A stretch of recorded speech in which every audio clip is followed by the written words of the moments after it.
All right, so we were talking about your fro in this, man. I mean, listen, it made me want to grow one back out. You know, how long did it take you to actually grow that out? It took me about 1.5 years to grow it, and I really was mad that I had to cut it off at the end. And I waited till the very. I tried to hold on to it as long as I possibly could. It was so cool. The thing was out here. It was really perfect, cool. Man. It was perfect. You had the long hair too. You know? Was that a lot of your hair, or is it? No, that was my hair. But then the opposite. I had to straighten it out. I had to some products to make it really, because I have curly hair. Yeah. So I mean, if it's that long, it will get all curly, especially in Panama. Yeah. With all that humidity. It's Panamanian afro. Yeah, exactly. It would have been a Panamanian afro for sure. But then they have to put some products on my hair to make it really straight. Well, it looks smooth. Both of you guys have the smooth hair. Cool look, now, right? Sugar Ray and Duran were both very much involved with the training of the movie and helping you guys. Yeah. What was one of the most difficult training regimens that you had to endure during the filming of the movie? The whole thing. Yeah. From the beginning. The mental discipline. Yeah. I think that we both decided that we would think and act and live like boxers. Mm-hmm. Yeah. Greater than just, playing or acting the role, because exactly. You can't.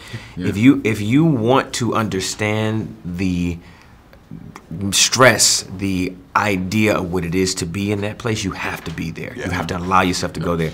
I decided to box opposite amateurs.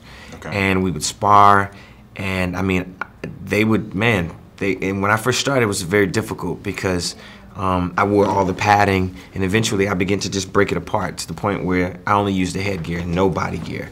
But it was a lot, and but it was well worth it. And then I got the chance to train with Sugar Ray. Yeah. Wow.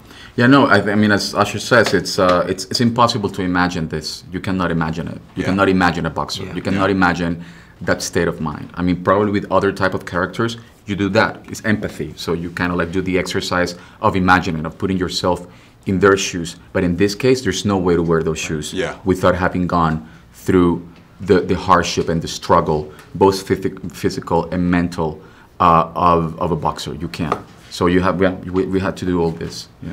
What is something that you both learned about yourselves while training for this movie? Wow, where do we begin? I learned so much about the sport of boxing, where you think it's about, kind of this brute force, a man versus a man. Yeah. It's really a mental game. Yeah. The sweet science starts with the idea of how you live your life and how much you preserve, how much you put out, how much you push yourself. And everybody's sweet science is a bit different. For some, I think for all actually, the most potent weapon for a fighter is his mental stability. Yeah. Right? Yeah. What can he do to push himself past his barriers? And then also to understand the importance of rest. Because I got to a point where I'd push myself, and I was just in so much pain. I just sit in huge tubs of ice to try to, take some of the toxins out of my body because it was just so built up. And to recover. Yeah. I used to do that as well. I mean, after every fight, we would shoot at night, so it was very long shoots, night shoots.